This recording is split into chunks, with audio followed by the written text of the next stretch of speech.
As a result of this investigation, staff proposes 14 findings. 1. None of the following were factors in the crash. 1. Mechanical condition of any of the 9 vehicles involved. 2. Weather conditions. 3. Visibility of the road hazard. 4. Truck driver licensing. Or 5. Truck driver's medical condition, alcohol use, or distractions. 2. The emergency response to the crash was timely and adequate. 3. Multiple visual cues were available to warn the truck driver of the work zone and traffic conditions ahead. 4. The truck driver's operation of the combination vehicle through the work zone at 78 to 82 miles per hour significantly hindered his ability to react in time to take evasive action to avoid vehicles at the back of the traffic queue and led to a more severe collision. 5. The truck driver did not respond to the slow-moving traffic or take evasive action to avoid the crash. 6. The truck driver did not take rest breaks as required by hours of service regulations, and he was likely experiencing fatigue-related performance decrements because of recent sleep restriction, insufficient sleep recovery, and amount of time awake and driving. 7.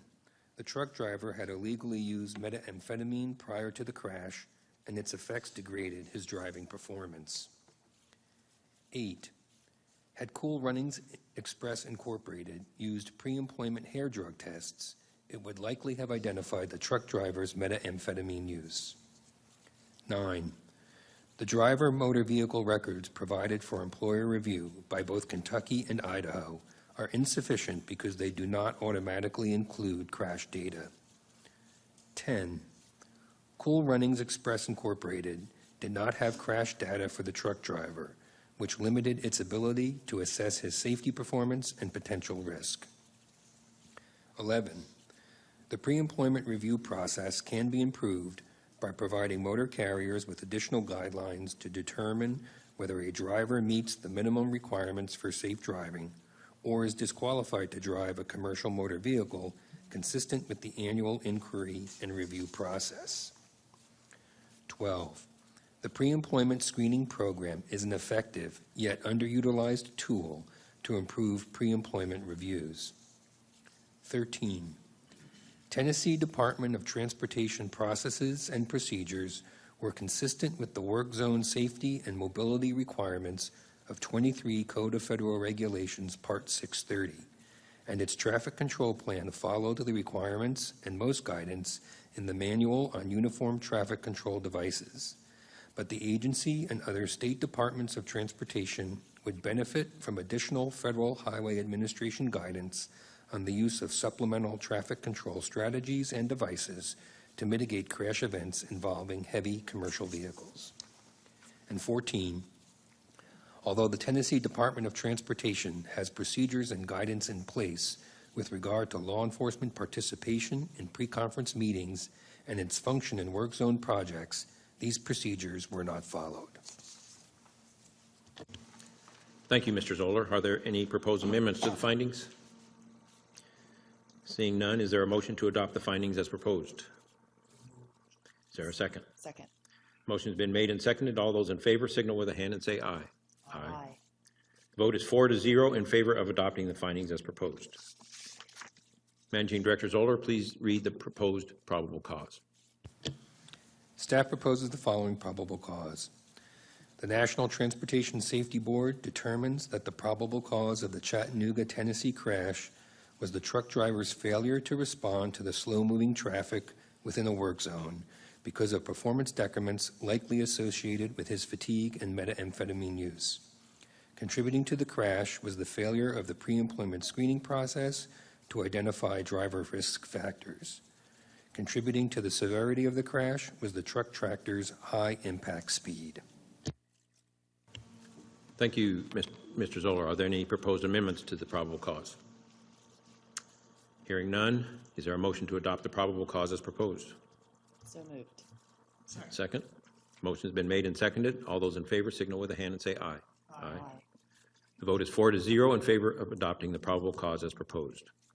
Managing Director Zoller, please read the proposed recommendations. As a result of this investigation, staff proposes 7 new safety recommendations. There are 4 to the Federal Motor Carrier Safety Administration. 1, disseminate information to motor carriers about using hair testing as a method of detecting the use of controlled substances under appropriate circumstances.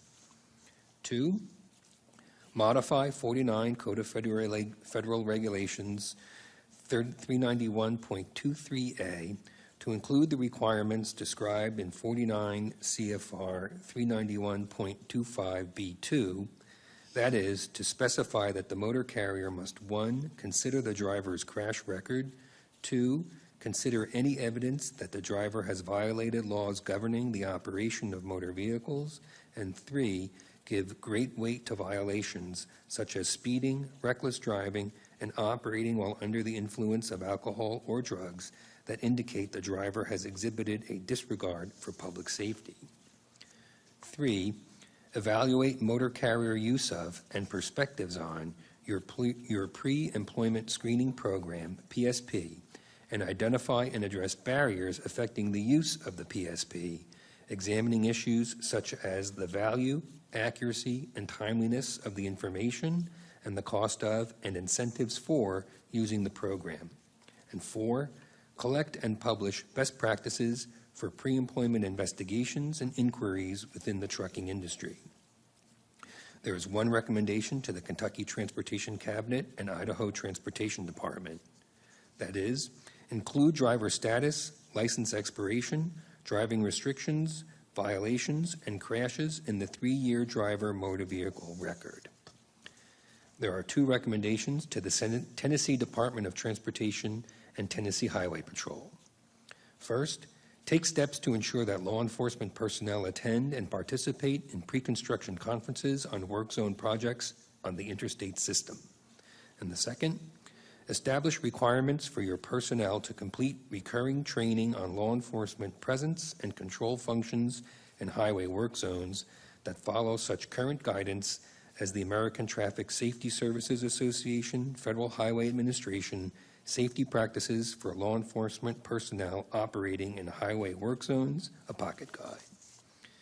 Staff are also proposing to reiterate a safety recommendation, H15-16, to the Federal Highway Administration, amend the manual on uniform traffic control devices guidance for work zone projects on freeways and expressways to advise traffic engineers on the use of supplemental traffic control strategies and devices to mitigate crash events involving heavy commercial vehicles. And finally, staff is proposing to reiterate and reclassify safety recommendation H-15-38 to the Federal Motor Carrier Safety Administration from its current classification of open initial response received to open unacceptable response. And that recommendation reads, determine the prevalence of commercial motor vehicle driver use of impairing substances, particularly synthetic cannabinoids, and develop a plan to reduce the use of such substances. Thank you, Mr. Zoller. Are there any amendments to the recommendations? Hearing none, is there a motion to adopt the recommendations as proposed? Second? Second. Motion is made and seconded. All those in favor signal with a hand and say aye. Aye. Aye. The vote is 4-0 in favor of adopting the recommendations as proposed. I am aware of a proposed modification to the text, in particular to footnote 66 on page 61 of the draft report. I'd like to turn the table to Vice Chairman Denzar to discuss this proposal. Thank you, Chairman Hart, and I apologize for not having this minor amendment in yesterday, as is usual. As Member Sumwalt and you noted, I was traveling back from New Jersey after 5 days on scene. I wanted to note that if the driver's records we've been talking about refer to any controlled substance, then I suggest replacing the word methamphetamine on this footnote 66 with any controlled substance. So to make it clear, I propose the following amendment to the report. The current footnote 66 on page 61 should be stricken and replaced with language as follows. Certain controlled substances are allowed under medical supervision if the prescribing physician states that they will not affect the driver's ability to safely operate a CMV. 49 CFR 382.213. In this case, records available to the NTSB for the driver did not include a prescription for any controlled substance. That's my motion. Thank you. Is there a second for the motion? Did you? Thank you. Does the staff have a view on the motion? Staff concurs with the motion. Any comments from the board members? Yes, Vice Chairman, I think what you, yes, so you've made a pen and ink correction here. It says, in this case, records available to the NTSB for the driver did not include a prescription for any controlled substance, I think. So, yeah, I think that's good. Just out of curiosity, is that clear enough? Mr. Bragg, how many pharmacies did you canvass? We actually have prescription records from leading up until about 2011. So from 2011 up until the time of the crash, there were no available prescription records. And it's during that time that we don't think he had medical insurance. I think that's, yeah, I think that addresses the concern that I may have had, because that pen and ink correction was made of records available to the NTSB. I think that addresses the concern I had. So thank you. Thank you. Excuse me, I think there may be an error on that footnote. I think that should be part 382.213 and not part 381. As Dave is correct, we had informed you of that ahead of time, and that is the way you read it, so it is correct as you read it.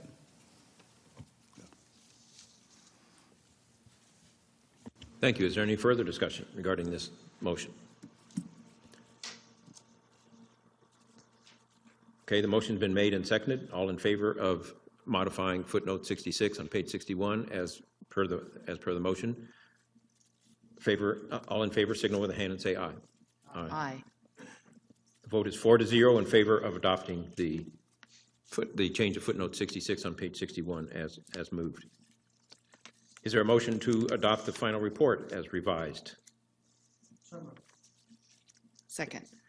Okay, the motion to adopt the report as revised has been made and seconded. All in favor, signal with a hand and say aye. Aye. The vote is 4-0 in favor of adopting the report as revised. Do any board members wish to file a concurring or dissenting statement? I'd like to reserve the right. Vice Chairman, Member Weiner. Vice Chairman and Denzar and Member Weiner would like to file a concurring or dissenting statement. Is there any further discussion?